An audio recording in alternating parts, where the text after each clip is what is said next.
Welcome back to the channel, guys, and today we will be talking about the top 2 units of each element. Once again, this is opinionated, so definitely, if you feel like there are some units that should be here, or maybe units that shouldn't be here, feel free to leave your opinion. And as always, support the channel in any way you possibly can, and without further ado. So starting out with the fire element, obviously it's no surprise that Sol is here. Really love this dude's kit. I think the sequence abilities have always been something that I've just been a big fan of when it comes down to supports. And I do believe he's the first unit that actually had the ability, so I feel like that he gave fire a huge facelift, and he was just really needed because fire is just one of those elements that I think kind of suffers, honestly, just as a whole. They need espers, they need more units. Looking at fire before he was added in comparison to now is just a huge difference, my goodness, man. But I do kind of feel like just a mono fire team, he is a heart and soul of it, no pun intended. And for that second slot, we're going to have to honestly give it to Oberon, the Auspicious. This guy is honestly pretty decent. He has a lot of things in his kit that I think are pretty appealing. His whole kit is really good, and the TMR is not bad either, decreasing AP consumption and restoring AP for allies, as well as granting human killer off of physical attacks. And not to mention that he also has jump too, which I think is just really appealing depending on the map. So definitely a unit I feel like is really deserving of that top 2 spot. And next up we have Ice, and I had to get this spot to Howlet. I really do think that he's honestly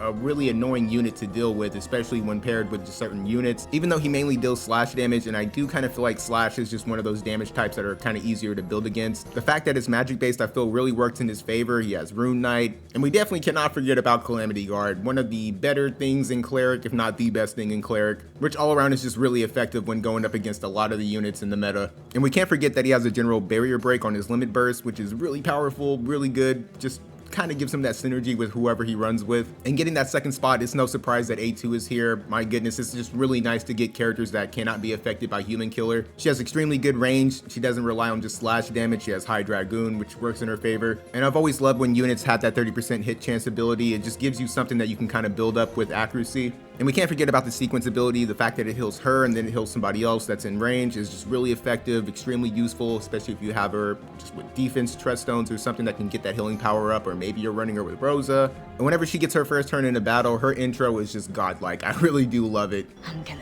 bust your ass. Show me a good time. So that alone just probably made her one of my favorite characters just in general. And moving on to Wind, my goodness, man, I was looking at this guy's kit, but Dario the Crystalborn is extremely powerful. My gosh, like looking down the pipeline of what JP has, even though we're gonna get a new Oldoa, I still feel like this guy is gonna be extremely good. His kit is just so destructive. It's extremely terrifying. I don't really want to go in depth about the character's skills or anything like that, but one of the things that just I really love about him is the triple drain. My gosh, man, a guaranteed hit, absorption, as well as a means of giving him aggro, as well as raising his spirit. Like, this guy is going to be a Magic team's worst nightmare, and I think it's definitely safe to say that he is now the official face of Wind when it really comes down to it. Like, Doom has definitely been replaced, because I kind of feel like you could probably build him up to go up against physical teams as well. And for the second spot, we still have to give it to Glaciella, a flag bearer of reform. I feel like even without the courage, she still probably would have got this spot. Just an excellent chainer, really good range, has the means of dealing slash damage outside of Pierce, a lot of synergy with cards as far as Exorcist and a gift like no other. But yeah, having the courage definitely doesn't hurt. Now moving on to Earth, we are starting out with 2P. I had to honestly ask the Discord just on their opinion between this character and another one, but they decided 2P, so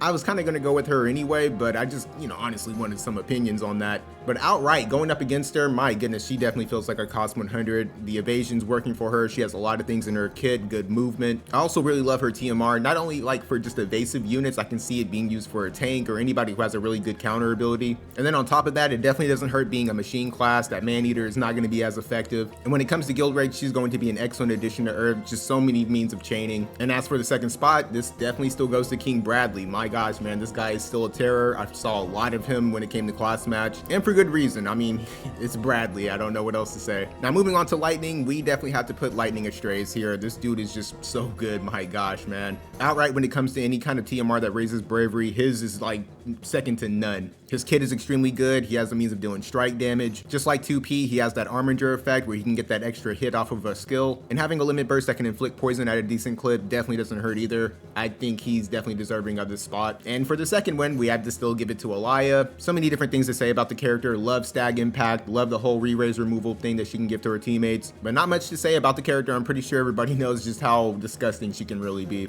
Now moving on to water, we have Summer Glassy. No surprise that she's here, still one of the better tanks in the game. It's hard to say right now, but I kind of feel like Dario may be a little bit better, but I'm honestly at this point kind of just going off of like what he has in his kit, so I guess time will tell. But regardless, just really good, got re-raise removal, got guaranteed hits, as well as a means of inflicting stop, and still have yet to see a second mastery ability from her, so there's still some more down the pipeline waiting for this girl. As for the second spot, we had to give it to Elda, a character that's kind of been a thorn in my side, but I got him now, so I just have to honestly work on building him up. He does have Paladin, but in all honesty, I kind of feel like he's at his best whenever he's running with another Pierce unit. Like, it doesn't have to just be water. He's definitely still good on water, but I think he has that comfortability as far as being able to lower Pierce resistance. Okay, hopefully I'm chewing through this as fast as possible. Like I said, I just wanted to make these just extremely fast and not like dawdle too much. All right, now moving on to Light. We definitely had to put Lucio here. Light of Brilliance. This dude is absolutely annoying and somebody that I kind of need when it comes to Light. I just feel like he does so much damage. Like, it is really annoying how much damage this guy can do. Really good survivability as well. Has a means of dealing strike damage. I would just really love when a unit is not limited to one type of damage. And another thing appealing about him is that he is so good at AP management. I don't really feel like he would ever need bells for any reason unless you just kind of wanted to give it to him. But I definitely think it's safe to say that he is in the top 2. And for the second spot, it's no surprise, Helena the Black Rose has to be put here. This girl is so annoying. My gosh, even if I have her, she's still annoying to go up against. But with the addition of Dario, it is possible we may see a little bit of a slide back for her. I don't think it's going to be like really all that effective. At a point, it's going to really depend on the cards, the builds that you have. But from where I stand in this game, honestly, I've never really cared about if a character is built to kind of like counter another character. I highly doubt that everybody in the game is going to just outright summon for Dario. Same thing with Oberon. Just because he came to the game doesn't mean that everybody's going to start building fire teams to combat E2. So regardless of what's in the game, this girl is extremely powerful, and I'm pretty sure everybody knows at this point.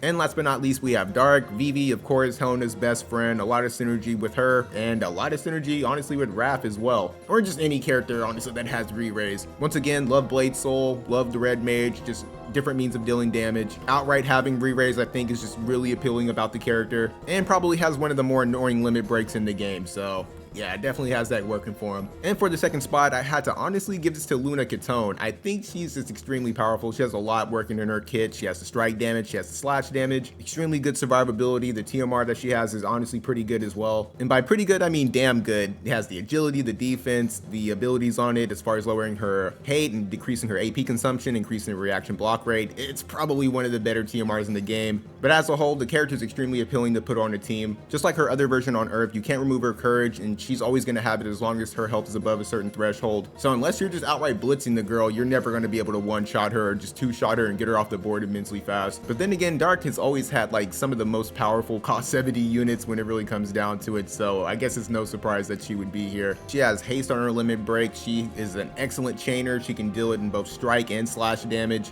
Extremely good mobility and range, and she just has, like I said, a lot working for her. But nonetheless, that pretty much wraps up the video. Feel free to leave your top 2 or just characters that you think are more deserving than any of the characters that I named in the comment section. And once again, support the channel any way you possibly can. And with that, I hope you have a nice day. Hope to catch you in the next one. Take it easy. Now go home and smoke some more crack.